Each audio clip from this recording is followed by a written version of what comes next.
جی ناظرین، آپ کو ایک اہم بریکنگ نیوز سے آگاہ کرتے چلیں کہ پنجاب لینڈ ریکارڈ اتھارٹی کی انتظامیہ دہاڑی سسٹم سے باز نہ آئی۔ شعبہ فنانس نے صوبے بھر کے راضی ریکارڈ سینٹر میں تعینات سٹاف کی ایک دن کی سیلری نامعلوم وجوہات پر کاٹ لی۔ مزید جانتے ہیں اپنے نمائندے ذیشان علی سے۔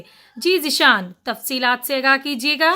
جی پنجاب لینڈ ریکارڈ اتھارٹی کے شعبہ فائنانس نے صوبہ بھر کے راضی ریکارڈ سینٹر میں تعینات سٹاف کی ایک دن کی سیلری نامعلوم وجوہات پر کاٹ کر اپنے ذاتی استعمال میں کر لی ہے، جبکہ صوبہ بھر کے سٹاف کو اس حوالے سے بات کرنے یا کسی میڈیا کو آگاہ کرنے کی صورت میں نوکری سے نکالنے کی تحریری دھمکی بھی دی گئی ہے۔ ذرائع کا کہنا تھا کہ فیلڈ سٹاف کی ایک دن کی سیلری کاٹنے کے بعد میں 30 لاکھ سے 40 لاکھ روپے کی کٹوتی کی گئی ہے۔ دسمبر کی سیلری جنوری کو دی گئی اور اس سیلری میں سے بھی ایک دن کی تنخواہ ضبط کرنے سے صوبہ بھر کے ملازمین میں تشویش کی لہر دوڑ گئی۔ دھمکی نے مجبور فیلڈ سٹاف کے منہ بند کر دیے۔ ملازمین کا کہنا تھا کہ D G anti corruption Punjab Hussain Asghar اور director anti corruption Lahore Muhammad Asghar سے نوٹس لینے کی اپیل کی ہے۔ یہ کرپشن اور اختیارات کا ناجائز استعمال ہے۔ جی بہت شکریہ اپڈیٹ کرنے کا۔